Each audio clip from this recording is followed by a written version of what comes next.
Guys, marami tayong pag-uusapan kaya huwag kayong bibitaw. Sang-ayon po kay dating Gilas head coach Rako Toroman, ang kasalukuyang national team ang pinakamalakas na kupunan ng Pilipinas so far.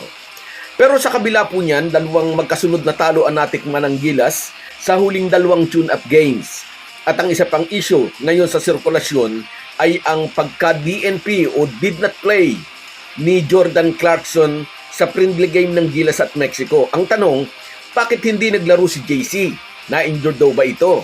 Gaya po ng laban ng Gilas sa kupunan ng Montenegro, natalo po ang ating national team ng Mexico. Pero hindi po naglaro sa labang ito ang ating pangbatong naturalized player. Maraming nagtaka, bakit mo nga naman hindi paglalaruin ang number 1 scorer mo laban sa isang team na gaya ng Mexico? Na-injured ba ang Utah Jazz star?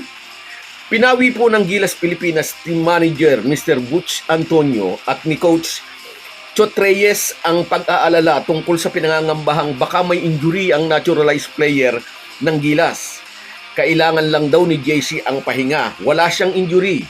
Gusto lang talaga niyang magpahinga. Iyan din mismo ang pahayag ni Coach Chot Reyes.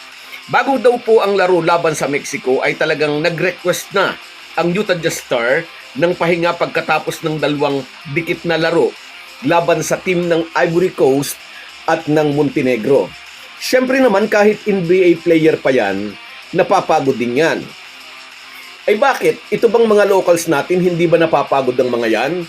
Tanggapin natin para sa Gilas Pilipinas at pati na sa Samahang Basketball ng Pilipinas, espesyal itong si Jordan Clarkson.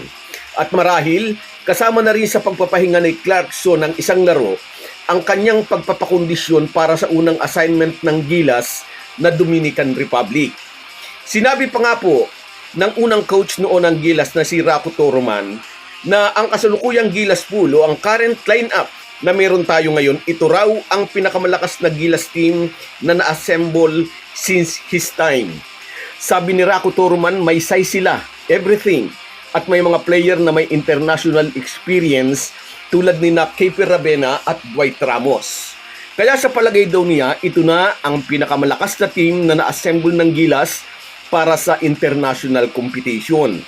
Dapat nga lang daw ma-build ang chemistry sa pagitan ni na NBA star Jordan Clarkson at ng mga locals para mailabas ang full potential ng team. Sang-ayon naman dito si Coach Chot Reyes. Ang kakulungan sa chemistry ang dahilan ng maraming turnovers sa mga nakaraang tune-up games. Mga turnovers na naitatranslate ng kalaban sa mga puntos. Sa kasalukuyan ay 16 pa rin ang nasa Gilas pool, pero kapansin-pansin na DNP or did not play sa tatlong magkakasunod na tune-up games sina Terdy Rabena at Ray Parks Jr. Base sa column ni Sir Homer Saison sa Spin.ph, halos sigurado na raw na out na sa Final 12 sina Terdy at Ray Parks Jr.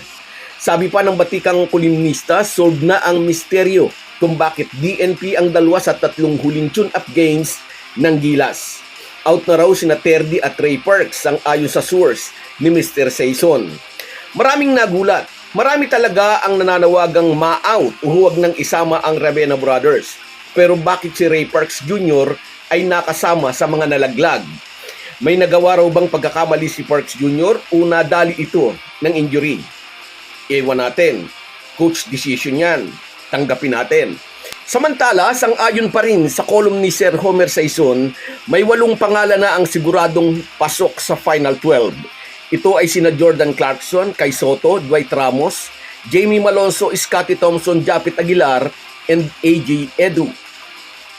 May 6 na pangalan pa na mag-aagawan sa natitirang 4 na spot para sa Final 12. Ito naman ay sina Calvin Oftana, Roger Pugoy, CJ Perez, Chris Newsome, Kepa Rabena at Renz Abando.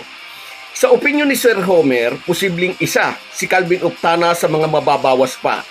Samantalang malaki rin ang kanyang paniniwala na makakapasok si Kepa Rabena sa Final 12 dahil sa familiarity nito sa sistema ni Coach Chot Reyes.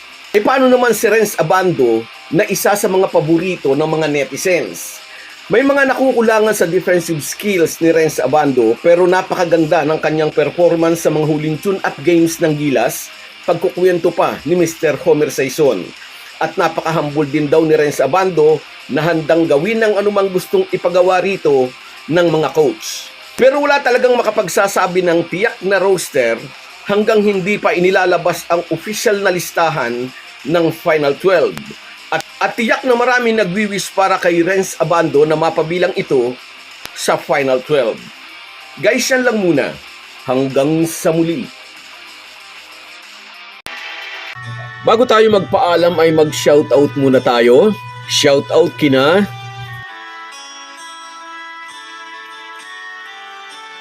Scout Ranger, Romeo Badajos, Johnny Junior Chang,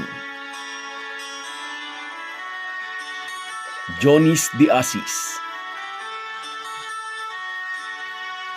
Irene Del Mundo, John Los,